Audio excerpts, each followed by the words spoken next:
What is up, hotties? Welcome back to another episode of Stay Hot, brought to you by our good friends over at FanDuel. I'm Blaiden, joined as always by my two favorite co-hosts of all time, Matthew Spinauer and Theo Ash. If you're doing any sports betting or DFS stuff this NFL season, make sure you're doing it over at FanDuel or the FanDuel Sportsbook. Guys, we're talking about all the teams in the comment sections that people have been clamoring for. The Seahawks, we haven't talked about them a whole lot with Sam Darnold. The Texans, we haven't talked about them a whole lot. CJ Stroud, and then we've got some Geno conversations that need to be had, along with why hasn't TreVeyon Henderson been getting as many touches as people expected him to, along with many more things. The Stay Hot locks, of course. But before we get into that, Matt, Theo, it's a beautiful Wednesday evening. How you guys doing? I'm doing all right. I had an eye exam today, and words cannot describe how mad I have been about this, to be honest with you. You look crazy. First off, I look completely insane. For those who are not on the video format or listening on Spotify or Apple or whatever, please switch over for just a second. Look at my pupils. They're not the same size. And you know what, Manny? I will send you a picture of it when it was worse, like 4 hours ago. I look completely ridiculous because I put more dilation into one eye than the other.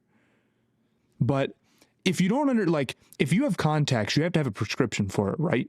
But you have to get it updated every year, even if your eyes don't change at all. And you aren't allowed to order contacts. They will sooner have you not be able to see at all than let you order contacts without going and getting this yearly eye exam, which you need one anyway. But it's annoying when you're down to your last couple and all of a sudden it's like shit, right, and you're behind the 8 ball.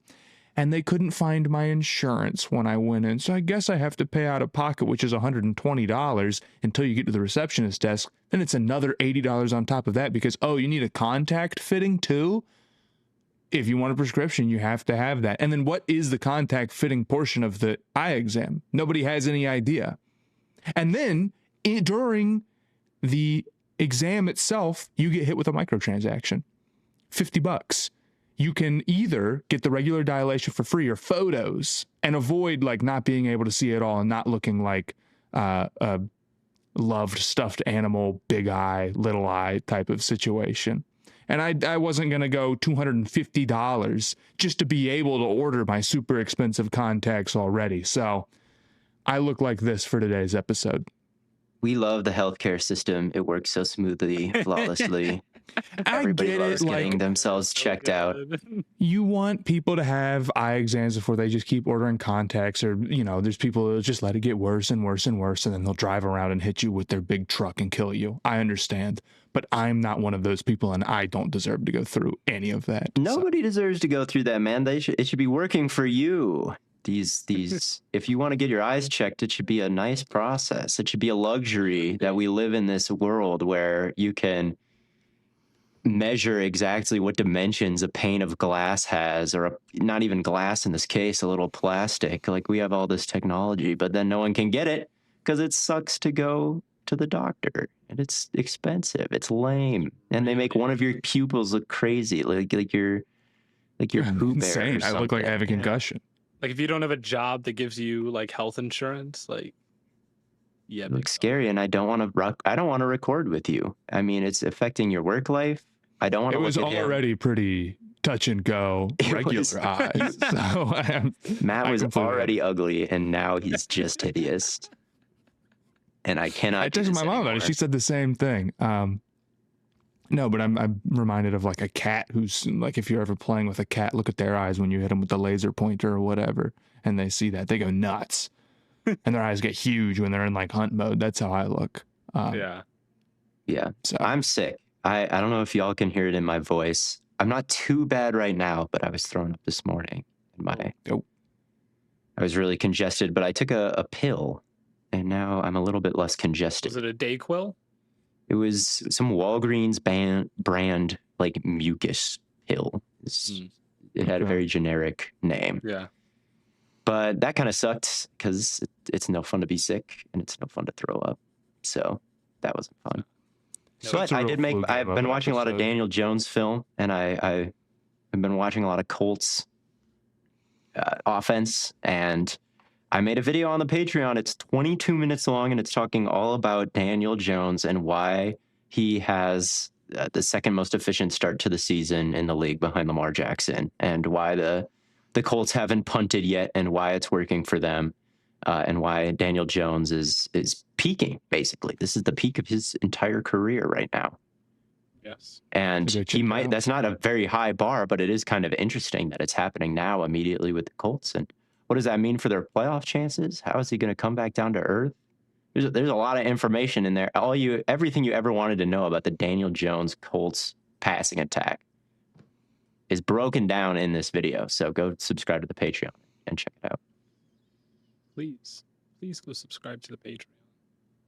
It was a thunderstorm, so I think there was a thunderstorm. Said that you're having good days, but like you both lie. Like that's. I guess so. I'm trying to keep perspective. There's people having way worse days than this. I suppose that's true. But like, Matt, they fucked up your eyes. Theo, you're sick. So like, I don't know. For sure. Just because you're not having the worst day ever, but could be having a better day. Absolutely. Especially if the Panthers go and win the Super Bowl. That can't happen today.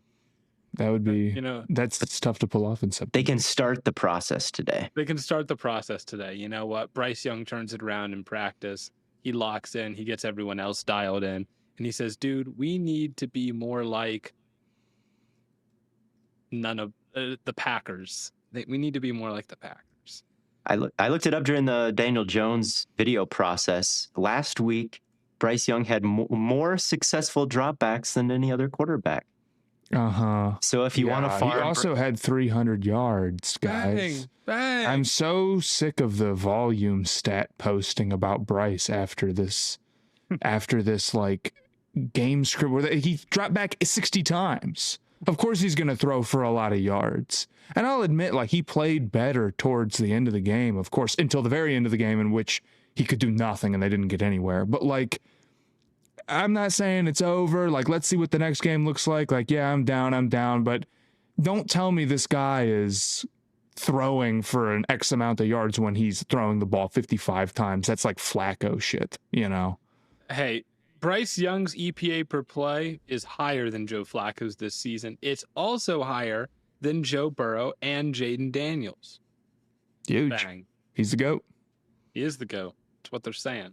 It's also a bit higher than CJ Stroud's. Speaking of, should we talk a little bit about the Texans, who I watched pretty closely here? They're having a huge issue in terms of their passing offense. I believe they're 28th in EPA per play, so that put them bottom 5, which is not good when you have, I'll say, a tier 1 receiver, or tier 2, however you want to look at it. Nico Collins is a complete dog, and you have a young quarterback who I think a lot of people would consider, like, one of the 10 best in the NFL. When that's the case, having a bad passing offense is completely unacceptable, of course.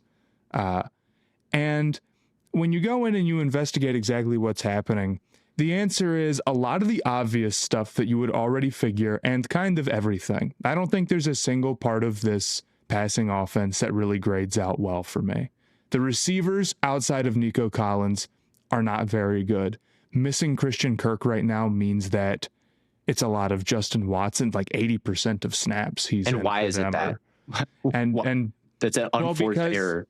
Because the other guy that they put in the slot is like Jalen Noel, right? But he's very quick. He's very fast, but he's not very physical. He gets pushed around a lot. And like, he had some routes where you figure he'd create some separation, but I don't know if the nuance is quite there for him. He clearly is a level of talent. He had that big return or whatever. So he's a great punt returner. He might be he's a great punt returner at the minimum. So I'm not trying to hate on him, but it's just, like a later pick in game 2.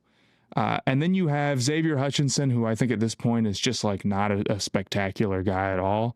And you have Higgins, who you're working in somewhat. Those two guys are splitting a lot of time, or I think Hutchinson's in there more. But overall, you either lack experience or guys who can create real separation. I'd say outside of Collins, I don't trust anybody all that much to get themselves open consistently. And maybe you have hope for the rookies, but it's so early into their careers, and they just haven't run that many routes straight up. So I think you need some more development. You need Christian Kirk to come back there. Because before, I mean, when we talked about the Texans the last couple of years, it's like, oh, wow, their receiver room's really good, right? They had Diggs and Collins and Dell, and now you've kind of completely flipped the script on that. Additionally, their offensive line is bad. You know, a lot of the ways that we all know, we don't have to talk about it too much. Like they just have tackles who aren't that quick, who can get set up and beat around the edge very easily, or set up outside and beat inside. And this is still an offensive line that I think is struggling to pick up stunts a lot. Oh, so yeah, 110%. It's not even necessarily talent across the board, although maybe that instinct and that feel for being able to see it as a talent, however you want to put it.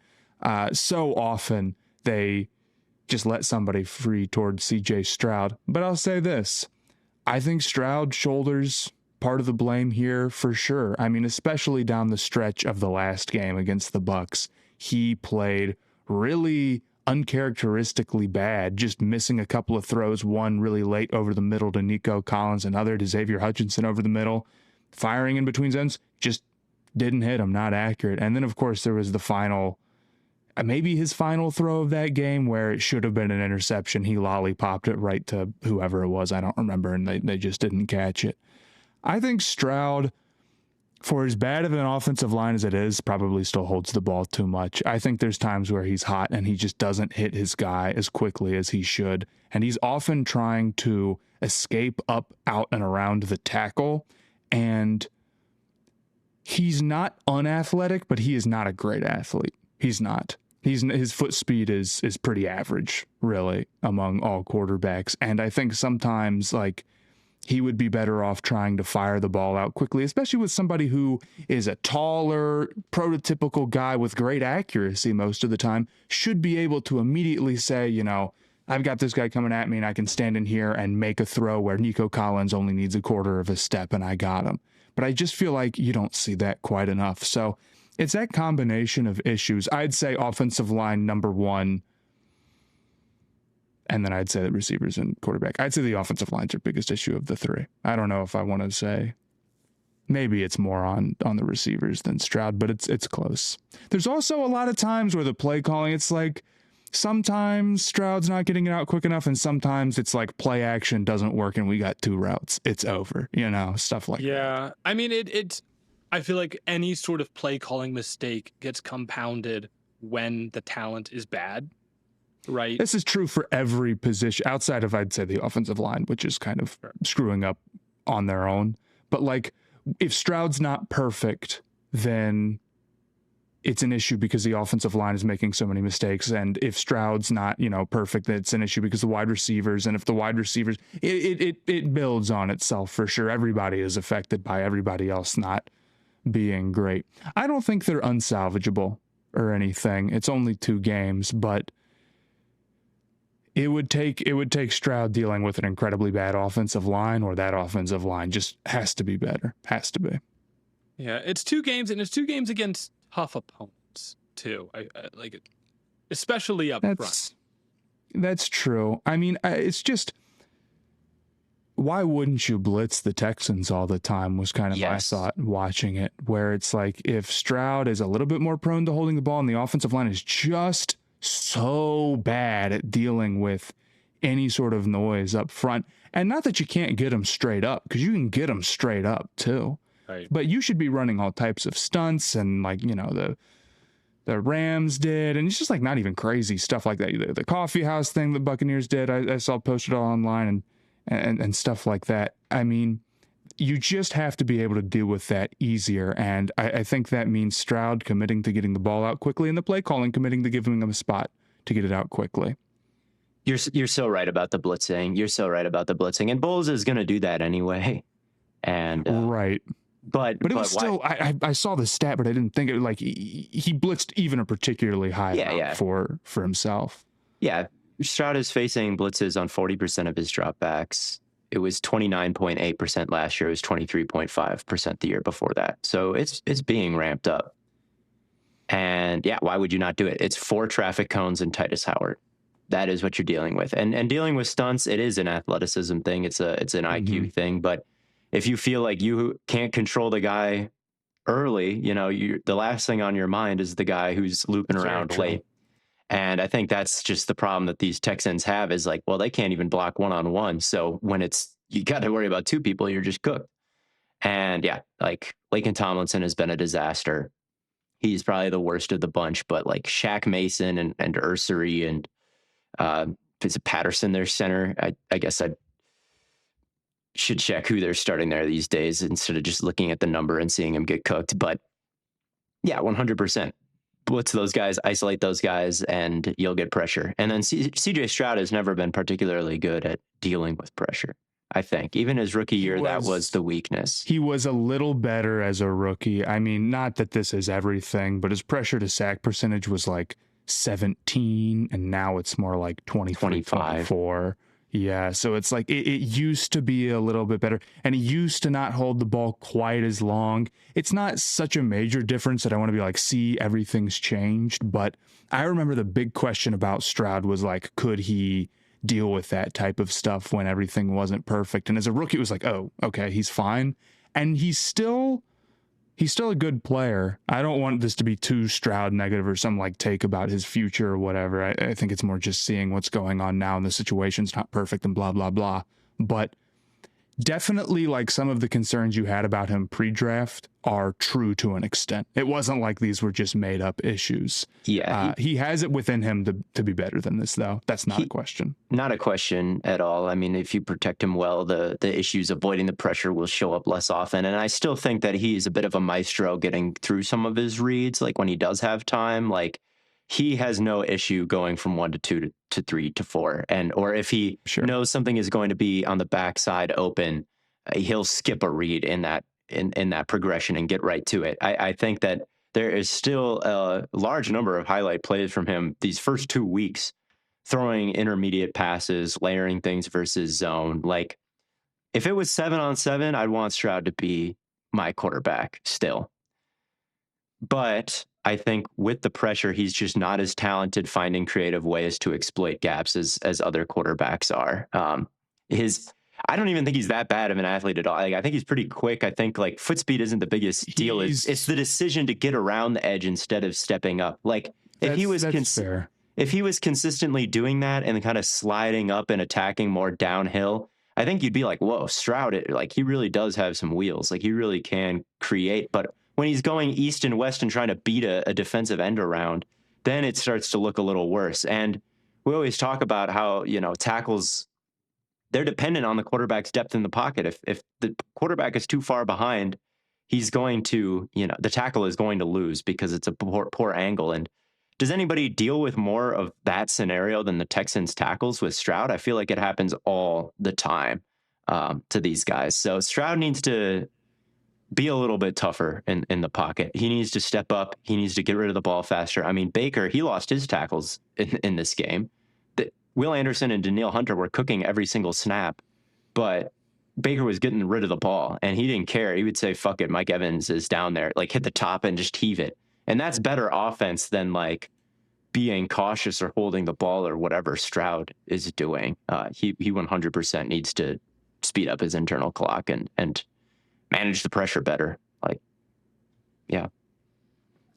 Baker killed me on that last drive. He threw to Bucky like 5 times, man. It was awesome. That screen to Bucky that Bucky broke some tackles on was unbelievable. He's an incredible player. It's amazing how good he is and how quickly he's become like a big difference maker. I agree. Maybe I'm overjudging Stroud or underestimating Stroud and his mobility because of the way he's trying to play rather than his ability. It's like you got to be Lamar to try to get around all the time. Not that Lamar does that, but you got to be fast as hell. Exactly. And even Lamar steps up through. He'll step up and then Lamar's go back. Pocket management is no question. He'll set up if he feels like someone is too far around the outside edge. He'll step up, get him inside, and then go back out. Like, and that's the thing that Stroud can't do. He'll just take off without setting anything up, and then he's sacked or tackled. Like, well, I mean, you have to be a freak athlete to even pull off that Lamar jab, right? So it's right. Yeah, the number of guys that can do that is probably 2, maybe 3. So So to answer Texans fans' questions, what is it that is ruining the passing offense, guys, don't worry, it's everything. Don't worry, it's everything. Everybody. But at least you have the run game. At least you have Oh, wait. the run game. I got to say, they're running Shout backs. out Nick Chubb, though, for Shout being out in Nick the Chubb. league. Shout out him for being in the league.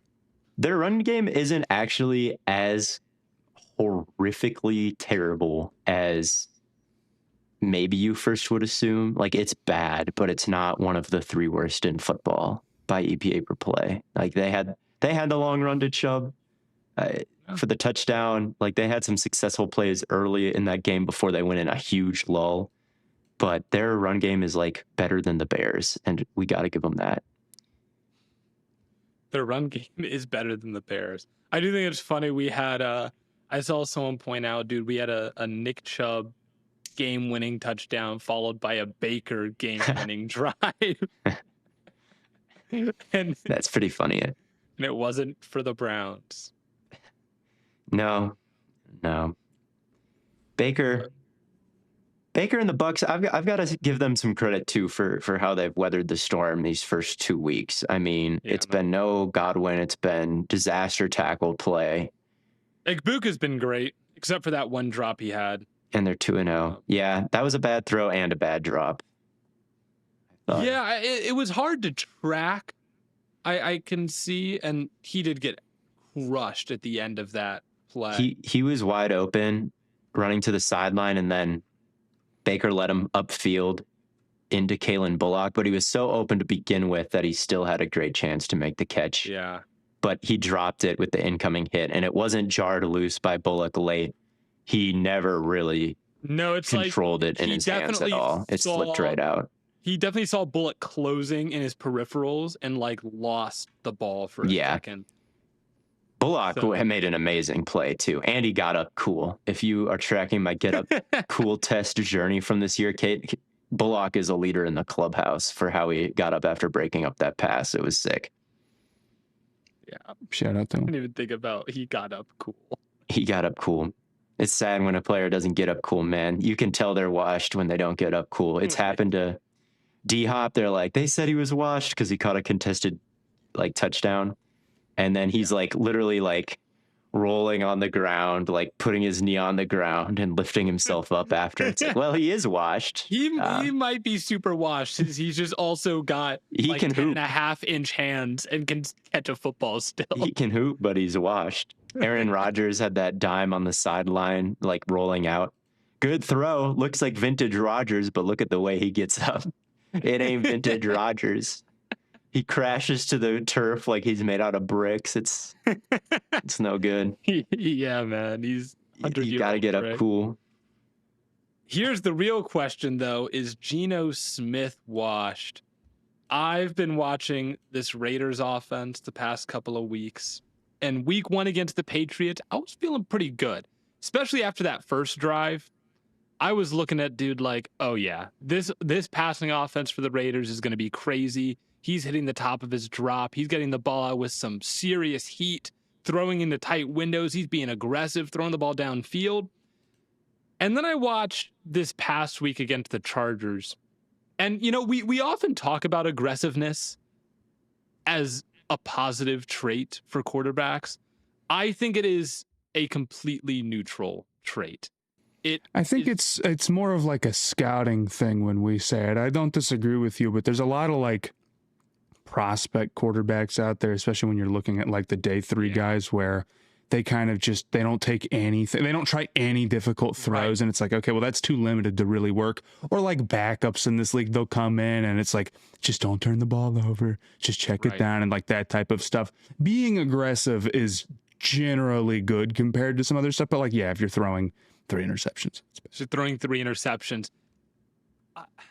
I do wonder if it is in the best interest of the Raiders to sort of reel things in a little bit. I mean, we have not really seen them lean on Genty at all, a guy who they drafted really high. And, there was, we talk about the 3 interceptions that were thrown. I think the first one was really bad. The one on the first snap. There's a closing safety, and it feels like Geno just doesn't see him, because if he did, he would have put that more on the outside shoulder, not the inside shoulder. The last one, I don't think is that bad. Like, I think it's bad because it's like a triple covered throw, or like the route was like just completely blanketed, but it was an accurate throw. And I think that is still the aspect of Geno that I do like, is when he sees it and really is like, I'm throwing this ball and he knows what he wants, he's putting it in the breadbasket every single time.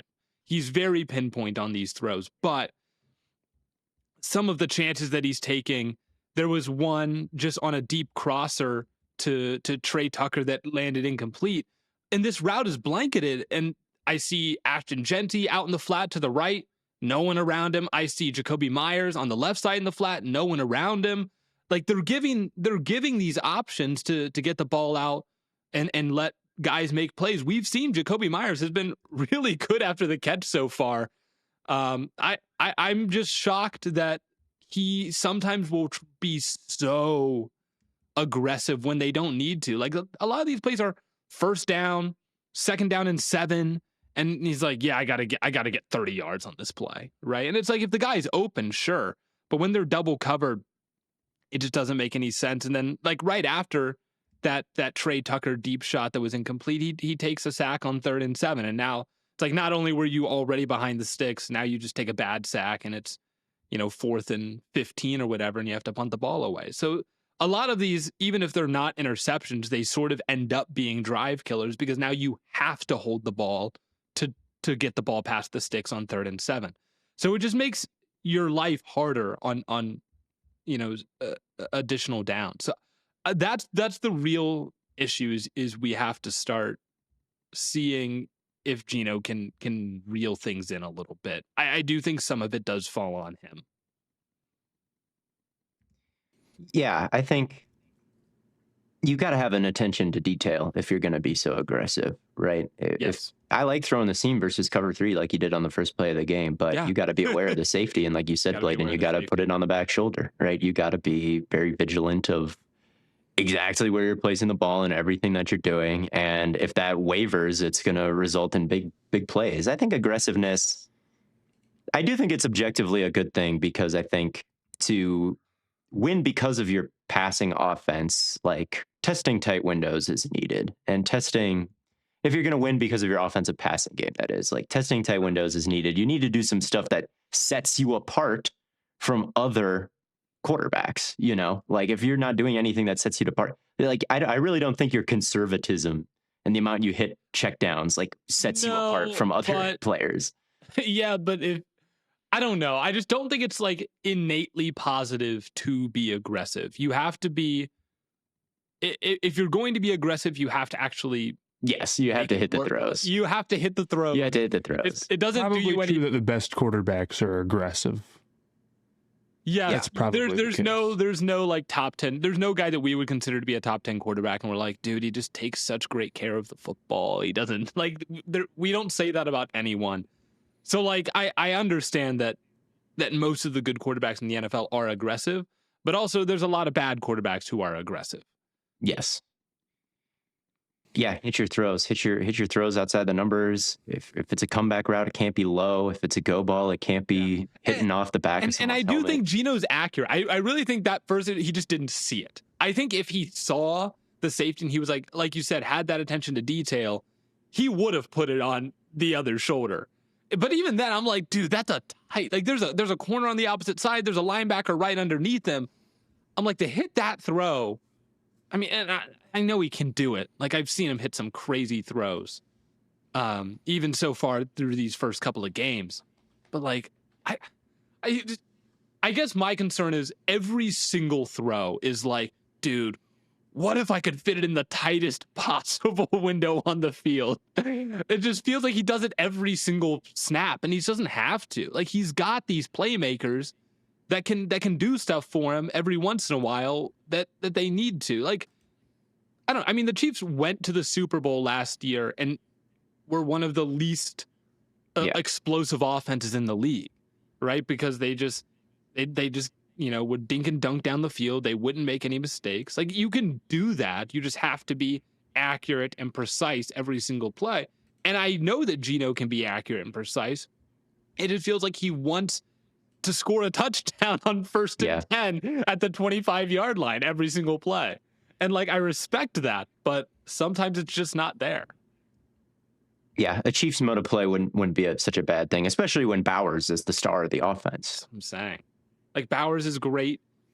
We've seen Genty have some good moments. It just doesn't feel like he's got a lot of usage right now because it's he's been his rough in pass usage is- protection. I think that's something that's hurting him right now. There's a not a pick, but a scramble that Geno had. He like danced around at the line of scrimmage for like 5 seconds, and then he threw it across his body to Michael Mayer. I think this was in the first or second quarter. It was early in the game. Mm-hmm. And that play wasn't a touchdown to the post because Genty didn't run the play action. Like, he started blocking somebody who didn't need to be blocked. Like, the right guard had a tackle, the right tackle had an end. Genty should break off and start pass protecting if there's an unblocked guy, but there wasn't. So Geno turned around to fake the handoff, and Genty was out doing something else. And then because the play fake wasn't executed, Geno was shallow in the pocket. All right, he set up too shallow. And then what was happening downfield was an over route and then a post on top of it. So Geno is reading the safety, and if he drives on the over route, Geno's supposed to throw the post. And that's exactly what happened. Trey Tucker was open running the post, the safety bit. Yeah. But because of the short drop back, Geno's hitch brought him into the butt of the center, and he didn't have the space to step into the throw and get the power on the post. So things like that, like little details in pass protection and like when to do it, when to abandon the play fake, right, when not to. These are the kinds of like rookie moments that Genty is having early in this season. It's not just Genty. TreVeyon Henderson has also been struggling with a lot of the same stuff. Hold on, Matt. Is there something you want to say about the Raiders here for a second? They're using Genty a decent amount. They used him a lot more in week 1 than they did in week 2. They have rushed him about 30 times. For a rookie, I mean, that puts him in like the top 15 or so. I think that's like tied 13th. That's not that crazy 2 weeks through the season. Genty clearly is like a total animal in the sense that like just who he is as a rushing threat. He's completely ridiculous. But also the Raiders' run game sucks regardless. One man can't do it alone. I mean, you see a lot of people victory lapping that he's not fixing the run game himself and how they shouldn't have drafted him that high on Twitter, which is a different conversation. But I don't mind their lack of Genty usage that much this early in the season. I think that's fair. I guess I'm more concerned about like in the passing game. I feel like they could use him more. You know, Fair like enough. I like I said, they have him out in the flat, and I guess it's just a matter of like Geno shouldn't be forcing contested throws in double coverage when you have a weapon like Genty out in the flat with one guy to make miss. I'm like, I think he can manage that as opposed to trying to muscle through like the offensive line and you know, between the tackles. So that, I guess that would be my concern more, is just if they can get him involved in the passing game, I think things could be a little more beneficial for the offense. Yeah, I like Genty's talent. I think he shouldn't be so inefficient. I think you're right, Blaiden, that getting him more involved as a receiving threat would benefit them. And it would benefit one of my fantasy teams as well. So please throw Genty the ball. It would benefit one of mine too. I'm 0-2 in the 32-team fantasy league right now, man. What'd I tell you? You're getting relegated. I told you after the draft. You don't know, man. You just got to trust the process. Cam Ward's going to lock. Cam Ward is starting quarterback. He's drafted a little early. That's so tough, man. You went Eagles defense in the 4th round. We just got you. You went Ward Eagles defense. Shout out Jonathan Taylor, though. You did cook on that. But Jonathan Taylor's been, my running backs have been great. It's literally like everything else has been bad. That's kind of what I expected when. Yeah, your first 2 picks were what? Jonathan Taylor and James Conner. Yeah. And I was like, all right, I can see that. And then you went Eagles defense, Cam Ward, and I was like, ooh. Well, it was like it was a run on quarterbacks, and there was it was like Cam Ward or Bo Nix. Trying to think who else was available at that. Bo Nix is a way better fantasy pick than Cam Ward. Maybe. I don't know. But TreVeyon Henderson has also struggled. What did you notice about him? You know, I've seen a lot of people say, like, dude, his pass pro is way worse than people ever could have thought at Ohio State. And there is like one play that's gone like semi-viral on Patriots Twitter where I wrote down like the exact sequence here. So they're lining up in 12 personnel, and they motion the second tight end into the backfield to be a fullback. They go play action. It's 2 vertical routes on the outside, but it looks like they're just clear outs for the tight end that was lined up in the backfield is chipping Chop Robinson and then running a sail route out to the left side. Genty is then supposed to pick up that chip before Henderson. What did I say, Genty?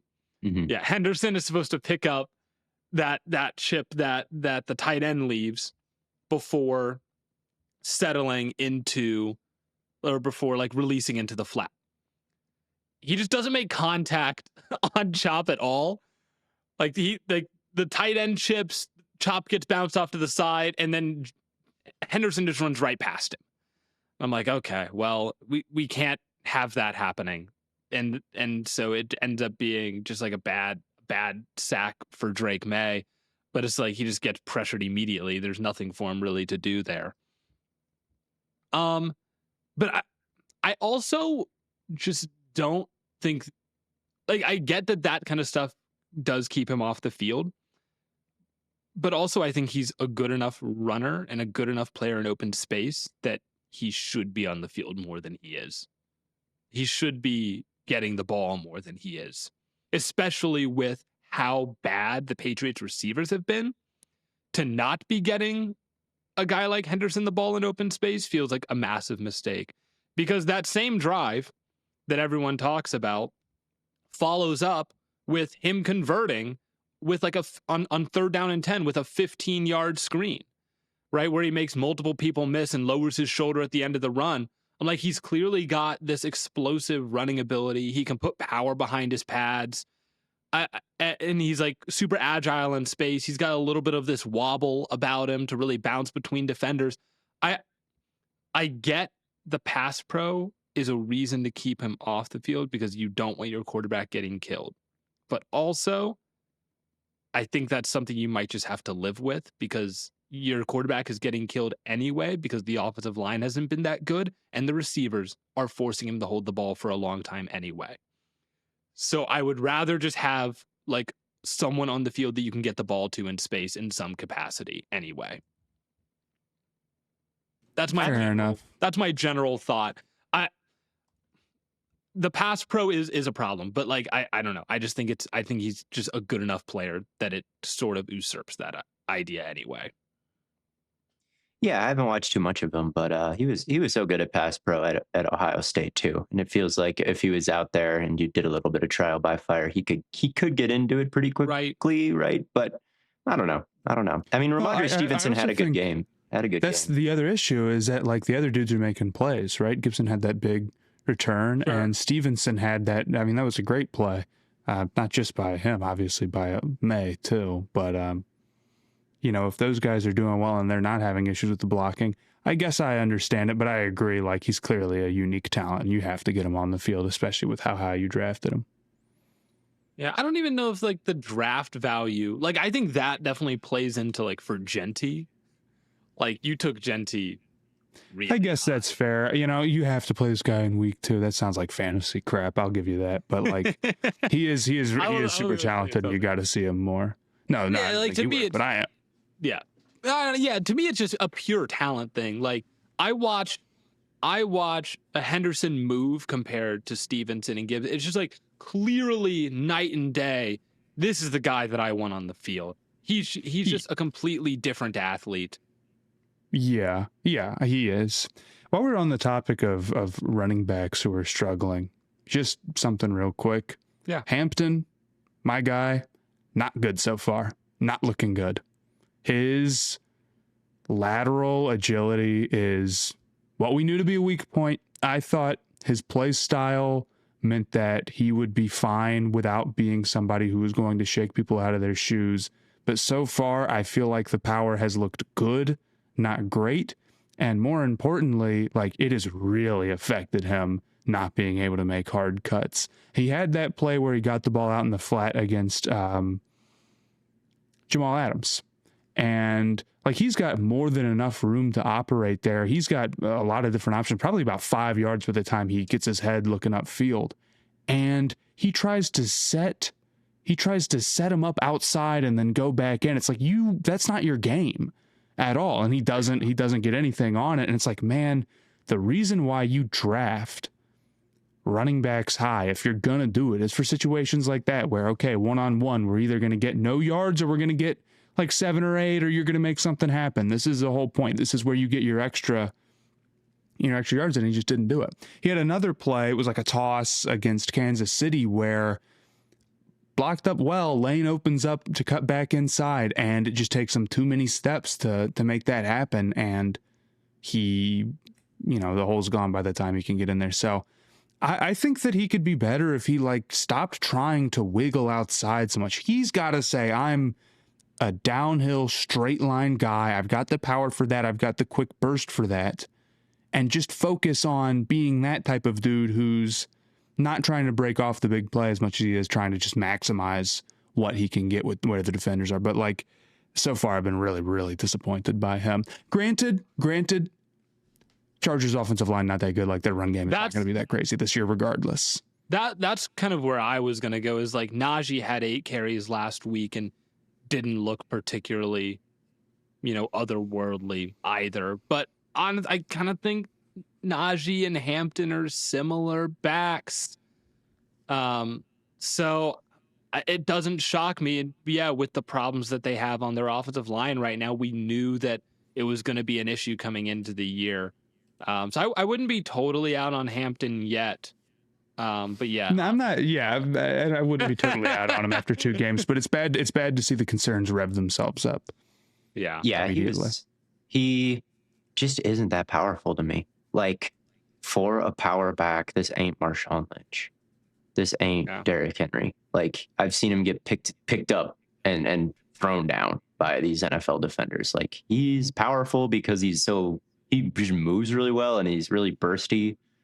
Keeps his legs churning, some of these things, but and that's physical core strength and power. Like I don't think it's absolutely crazy with him. I disagree, and I think when his indecisiveness and just his overall like trying to get outside, like that takes away a lot of the power right there itself. Now maybe he's just not as powerful as you need to be to get away with that play style, but I also think his decision making plays into that issue more than you think. Yeah, I think so, but I also think that his decision making comes from what I'm saying. Like I think that if he was best just going downhill and that was what would work for him super well, like he would be doing more of it.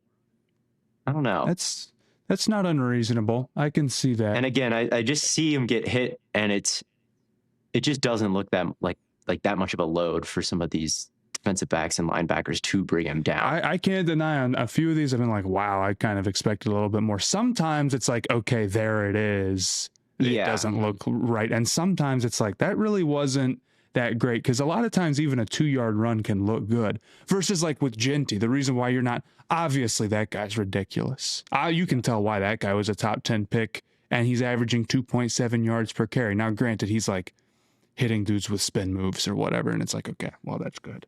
And working that into the flow of his run, or just like completely bouncing off of guys. And I don't expect Hampton to be that, but it's just tough to see that even early when you drafted Hampton at the very, very top of his range. I did see a run from Henderson that I thought I felt like Hampton probably would have hit this hole a little bit tougher than Henderson. Like Henderson hit it with a lot of speed. But then, and also, Chop Robinson is like awesome. That guy's great. Like he's so good. But he like disengaged from the block and like wrapped up Henderson and like spun and dragged him to the ground. I'm like, oh my God, that was a great tackle. But also I felt like a more powerful runner would have run through those arms a little bit better than Henderson did. But I was like, dude, Chop Robinson might be the truth. He's a great player. Mm-hmm. Yeah, I think I'm watching that play right now. I got it up. Are you watching the play that he's running to the right side through? I think it's through the B gap. And Yeah, I'm watching it. I'd like to see Henderson like truly be dynamic and almost lift his legs up, like almost jump and like hop you and take almost them need to away. like hurdle over the Like get it so when those arms do hit your legs, they can't get tripped up by the turf. They can kind of readjust on the way down. I think some of the really, really elite backs, when they're going through a small space, they elevate a little bit and kind of contort their feet in the air. Saquon literally, Saquon does that a lot. AP I think back in the day. AP did it all the time. AP taught it to Rashad Penny. Did he? Really? He did. He did. After they played together, Rashad Penny added it to his bag. So I'd like to see that and a little bit more. Yeah, from Henderson. But that'll come with experience, I think. And I think that's true for all of these rookie running backs. And I think it's what we're seeing is just because they're running backs and there doesn't mean there's no learning curve. Yeah. Yeah. I think that's one thing that we're seeing with this rookie class. Like it's expected, like anyone can do it. You and me could go run out of bed and go on an NFL field and plunge forward for yardage. Yeah. But there's as much nuance with that position as any other. That play is a perfect example of like an average Joe would not have gotten yards on that play. Probably like there was a hole there, and like you saw as soon as Henderson hits it, Chop disengages, throws the tackle out of the way, and makes the stop. So I'm like, if that's me, like my femur's getting shattered. You know, like it's over. But under the right circumstances, you could get a yard though in the NFL. Under like the right circ. But like if it's a Hail Mary and they run a draw, it's entirely dependent on like you need to be brave enough to be like, I'm about to break my collarbone and that's okay. And then I've already done it twice. Yes, and then you've got to get into a position where they're putting this random guy out there to carry the ball, but like the defense doesn't know you're just like trying to get 1 yard and that's the only goal. Because if they key in on you, then you're done, and you got to be in the right team or whatever. But like if you needed to pick up like a QB sneak on the 1 yard line, no, you're getting bent in half. Yeah, I'm not doing that, but I could get a yard if NFL offensive linemen can get Saquon Barkley to 2,000 yards. They can get me to 1. I think I am 1 2,000. Over the course of a 17-game season, they could get you to 1 yard. I am at least. What am I? Am I a hundredth of 0.05% of Saquon Barkley? You would not make it through an entire season, to be fair. But could they get me to 1 yard? I mean, that can happen in week 2, and then I can sit. You know. I think they could. I think I'm a fifth of 100th of a percent. But here's like, I'm saying that decimal wrong. Yeah, because it's 1 divided by 2,000 is what? 0.0005 times 100 gives you the percent. That's 0.05%. I'm 0.05% of Saquon Barkley. All right. But see, are you 0.05% of Saquon Barkley, or are you 0.05% of like, I don't know who's. I'm 0.05% of Saquon. I'm 0.1% of Dylan Sampson. All right. 0.1% of Dylan. I'm 0.05. Okay. They can give me 2 yards. You got 5 mean ass dudes who are helping you on this mission, and you've got to trust them. Yeah. And you got to learn their ways, and then they'll be able. We're putting you behind the Packers offensive line. We're putting you behind the Packers offensive line. I'm behind the Browns. Matt's behind the Panthers. Who is getting a yard first? Give me Elton Jenkins. Me and him, we're cooking. You love Elton Jenkins too. You already have the chemistry. He's going to make a solo call. The guards are going to get right to the linebacker. He'll handle the nose one-on-one. I'll press front side and then cut back. The linebackers will already be taken care of. Me and Elton Jenkins and Jordan Morgan, we got a little method, and we're getting 1 yard a carry for 3 carries, and then I'm leaving the game with a concussion. There you go. I'm going Packers. Give Then this what man a happened to call. Khalil Mack is happening to me. I'm surprised he's not going to be out for that long. Dude, he couldn't use his arm. He had to But pick yeah, his arm up off the turf like it wasn't like it was detached from his body. And they're He like, was yeah, he's out for like wow. 2 weeks. He's cool. he's on IR, so he's out 4 weeks, but Yeah. at least he's not out for the season.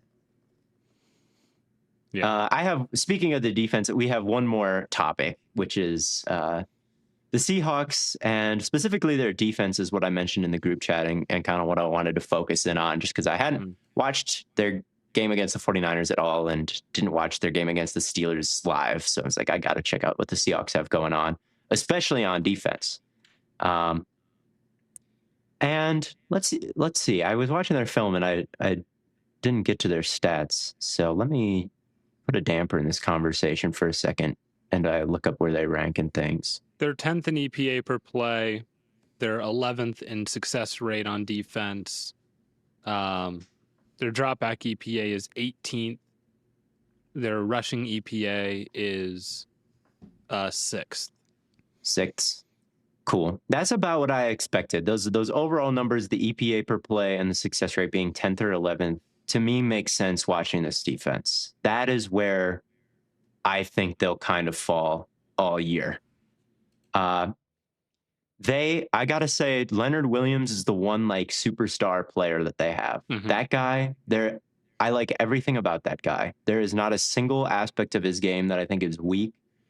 I think he's overwhelmingly strong in most. Like, seriously watching him, I'm like, why isn't he the best defensive tackle in the league? I mean, he's that good. He just ragdolls people constantly. He can drop into coverage and get a pick six. He pursues guys to the sideline. Like, he can bull rush on the edge. He's got lateral agility. He's got moves. Like, the dude just was comically dominant versus the Steelers. But I don't think his snap count is quite as high as maybe some other defensive tackles. So perhaps that is why he's not quite in the, Chris Jones conversations. Mm-hmm. But that he's great. And then the other thing that's great about them is I think Mike Macdonald and the way he's coached the team.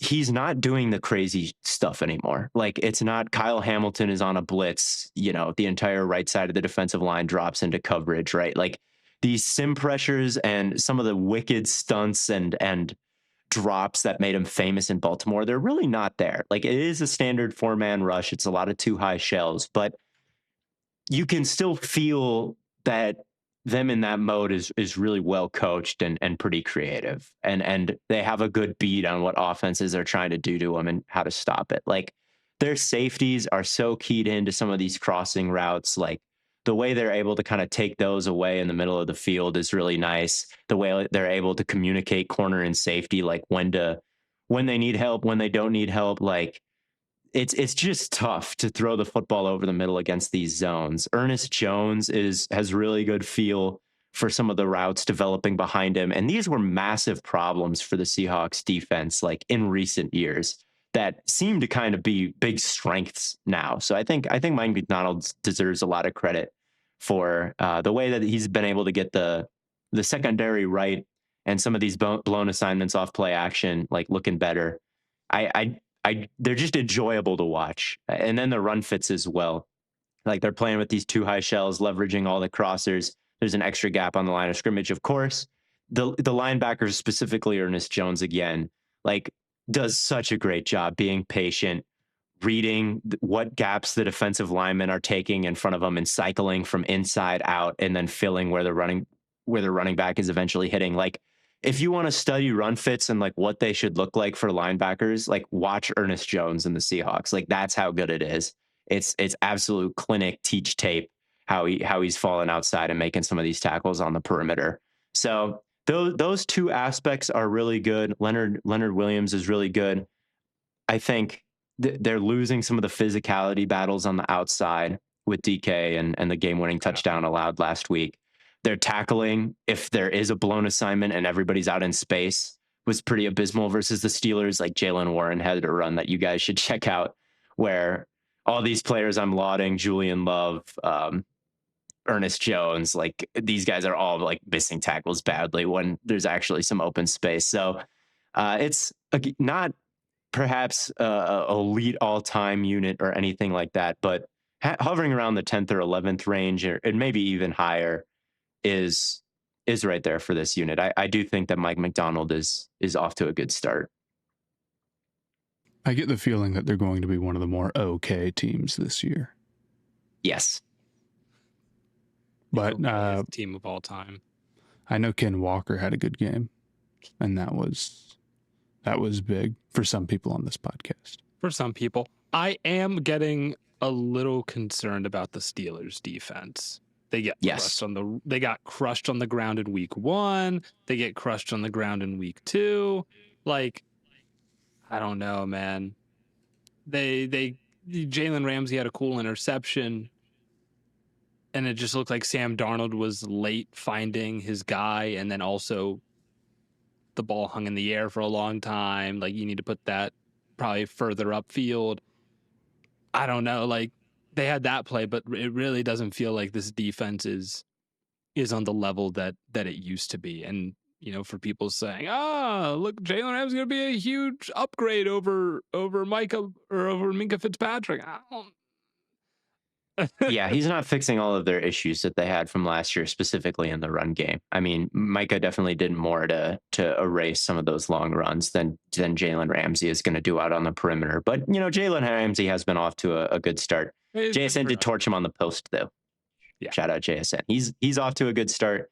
K9, of course. But like you said, Matt, it feels like one of the more average units. They've got a couple really good players, but they're just not as overwhelmingly stacked as the real top teams. And at certain key positions, like Boye Mafe is all right. Sam Darnold's all right. Like Tariq Woolen is all right, but they don't have at those super key positions. They're not completely loaded. A tackle that Charles Cross is all right. Abe Lucas is all right, but you know, it's not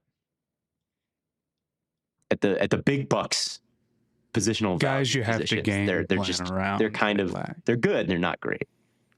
Mm-hmm. Yeah, but boy, can Ernest Jones drop into a hook curl zone right now. Damn. And boy, can K9 carry that rock, bro. He's different. He is somebody that will jump and adjust his legs midair and find some way to contort his body to get past a guy. Like that is his specialty. The way he's able to reform and refit his body under duress and through contact is just always crazy. And then I still feel like he gets a bad rap. Like even in this last game, they're like, why doesn't he just hit this hole? Like, why doesn't he, go north and south? It's like he's literally so good in these moments at setting up guys behind the line of scrimmage. He knows what he can get away with. And if he doesn't hit the hole early and bounces left and then bounces right and then takes off through that hole, the hole is just getting bigger and bigger as he's feigning this misdirection. Like guys are getting pulled away when he's not hitting it. And he's able to dance and bring these gaps bigger basically by himself and then get through them and then run somebody over. Like I think his vision is elite. Maybe it's too much sometimes. I understand with every great player, right? It can be two sides of the same coin, but I really enjoy watching Ken Walker play. I think he's elite. Yeah. He's really, really good. Zach Charbonnet is not better. All right. I wasn't having any of that. Who was making that case? A lot of people week 1. All the fantasy heads out there who don't like the efficiency of Walker, and they see the dots of him going back and forth, and they're like, well, this guy's just like a DeAndre Swift clone, and then it's a bad week 1 for Walker, and then they're like, Zach Charbonnet, you gotta take it. He's really the lead back in Seattle. No. K9 better. Calling him a Swift clone is crazy. I'm paraphrasing, but I feel like that's how he gets. He's too east and west. Like, why doesn't he just hit the hole? That 100% exists around him. I guess that's fair. Yeah, but it is about that time that we get into everyone's favorite segment, the Stay Hot Locks, brought to you, of course, by our good friends over at FanDuel. Every single week, the three of us are going to do a snake draft where we can pick teams to win that we think are guarantees, and for each correct pick, we get points. But if any of our teams lose, we get no points for that week. So basically, again, it's brought to you by FanDuel. It's a parlay, right? Ties don't impact the score at all. So we had the Cowboys game that Matt locked this week. Had that ended in a tie, he would not have been affected by that game at all. So, but they ended up winning. And then, of course, you can challenge and get double points for that pick if you end up being successful. Theo, you got on the board last week with 2 points. Matt, you were in the lead with 4 points, and I only locked the Ravens last week, so I have 3 points. But as a group, we were perfect. So let's see if we That doesn't happen often. It doesn't happen often. So let's see if we can continue that. Matt, you get your selection of which pick you want as you are in the lead. What do you I'll take first overall. I'll go Buffalo over Miami. I think there's a decent number of picks to make, but none of them are better than Buffalo over Miami. That's a classic Thursday night football game. And that's a classic locks game. You get it twice a year. And Miami never wins. A year. It's always good to pick Buffalo, and this is what they make fantasy football for. Games like this, so you got something to watch, because maybe I'm talking too crazy and upsets can happen. It is the NFL. It's probably only it's 11 and a half. Okay. It's true. But when we talk about someone tagged me in a clip of Tua post game, and they're like, dude, this made me think of you talking about like Tua not trying anything, just like not having any aggressiveness at all. He was like, yeah, I did see that clip. I can't do the same things Josh Allen does. I can't do half of what Josh Allen does. It's like, that's the problem, man. It's you like, get paid 90% as much. You can't do half of what Josh Allen does. Well, why? You're getting paid the same fucking amount. That's the whole issue. Like, people talk about, I don't know, man. But that's more an issue with how contracts end up getting done in the NFL than necessarily. Yeah, they shouldn't get done. But but it's also an issue. It's also an issue with Tua. I'm going to take the second pick here, and I am going to take the Packers over the Browns. That's, to me, another pick that is just as easy as Buffalo over Miami right now. Yeah, maybe. Myles Garrett still just scares me by him. Myles Garrett's a freak, but like, and maybe there's a world where they force a bunch of turnovers. You know, we know Jordan Love isn't immune to that kind of stuff, but dude, I'm just like, their offense sucks. Their offense is so bad. Yeah. It's as bad as it's ever been. The receivers are no good. The offensive line's mid. Their best receiving options are like tight ends and running backs. No. Jordan Love hasn't thrown a regular season interception since week 11, 2024. So it's been a long time in the regular season. Playoffs numbers, they just don't count. That probably didn't even happen. I guess I will take the... You've got the swing here. The swing, yep. I guess I'll take the Chiefs over the Giants. I agree with that one. Yeah. It's still what could go wrong? City, and it's still the Giants. It's still Kansas City. Spags against that offensive line. It's not a bad pick. No, it's not. Mm-hmm.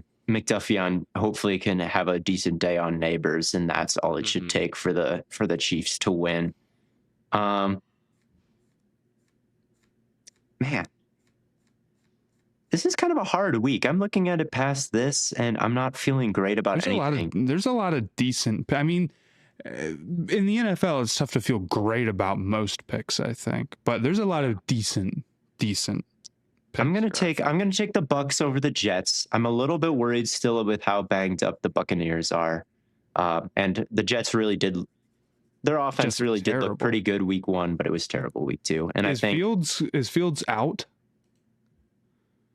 He may be. Fields is out, dude. Because he had that concussion, right? Yeah, he is out. But they're starting Tyrod, and I'm honestly not sure that there's much of a difference there with how that makes me feel. Without the rushing threat of Fields, yeah, it's going to be hard for them to maneuver around Vita Vea and win the game through the air when you can just bracket Garrett Wilson and no, who is the Jets' number 2 receiver right now after Garrett Wilson? That is something I legitimately want to know.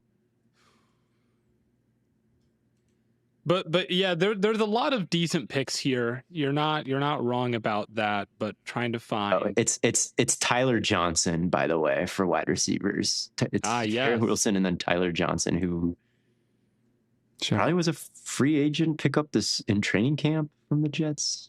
Not good.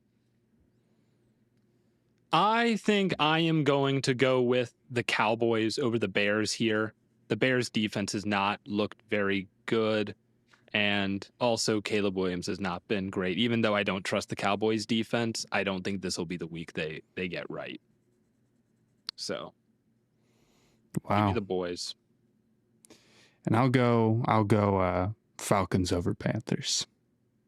Okay. I think Carolina's a terrible team right now. Yeah. I guess I made it close with the Cardinals at the end, but I have little faith in if the Falcons defense is legit.